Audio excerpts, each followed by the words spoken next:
Chapter 84-85. In the last hour before dawn, Joseph led the last group of people to leave the food factory. Charlie asked him to lock the gate from the outside. Only he and Duncan were left in the huge food factory. Duncan looked at the site that had been restored to its original state and couldn't help but sigh. Mr. Wade, the efficiency and execution of these cavalry guards and death soldiers are too strong.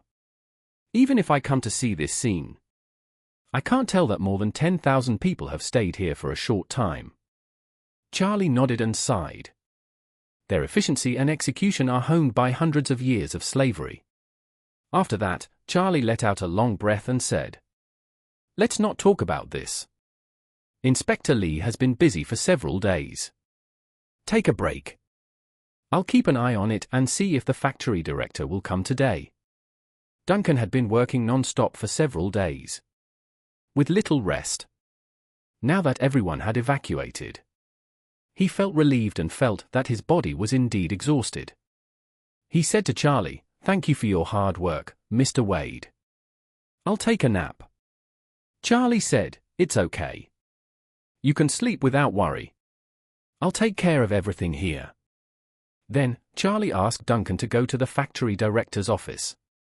He walked out of the factory and sat on the ground under the shed outside the warehouse that was used to protect trucks from rain. He continued to operate the hand seals and absorb spiritual energy, while also releasing some spiritual energy to sense the surroundings at all times. In the past few days, Charlie has been operating the hand seals whenever he has free time, and the spiritual energy accumulated in his body has become more and more full. He plans to inject all the spiritual energy into the ring that Maria gave him, when the spiritual energy in his body has accumulated to a limit, to see if there will be any new discoveries. Soon, the sky gradually brightened. Duncan was sleeping soundly, and time passed quickly while Charlie was meditating. Almost in the blink of an eye, it was noon. At this time, Charlie noticed the movement in the distance. The car of the director of the food factory came again. He smiled and walked back to the factory and came to the director's office. Duncan had just woken up at this time.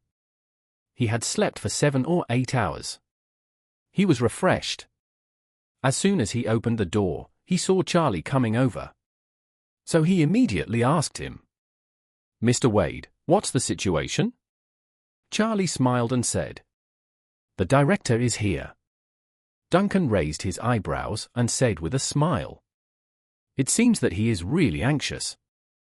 Charlie said, "Let's go, Inspector Lee. He will see that the gate is locked from the outside and may climb in to see what's going on." "Okay." Duncan smiled and responded, and left the factory with Charlie and climbed out directly from the low back wall. At the same time, the director also parked his car outside the gate. He got out of the car and saw that the gate was locked from the outside, and he couldn't help but feel confused. In his opinion, even if the factory has not started upgrading and renovation yet, Duncan should not close the factory and leave at noon. Moreover, he saw that although he had not started construction last time, he still had several subordinates here. Even if he had something to do, he should at least leave one person. After hesitating for a moment, he took out his mobile phone and called Duncan to talk about Duncan's tone. After all, the last time they met, he used his keen sense of smell and his eyes to judge that Duncan must have encountered problems with funds. Duncan said that he could solve the problem of funds in 3 to 5 days.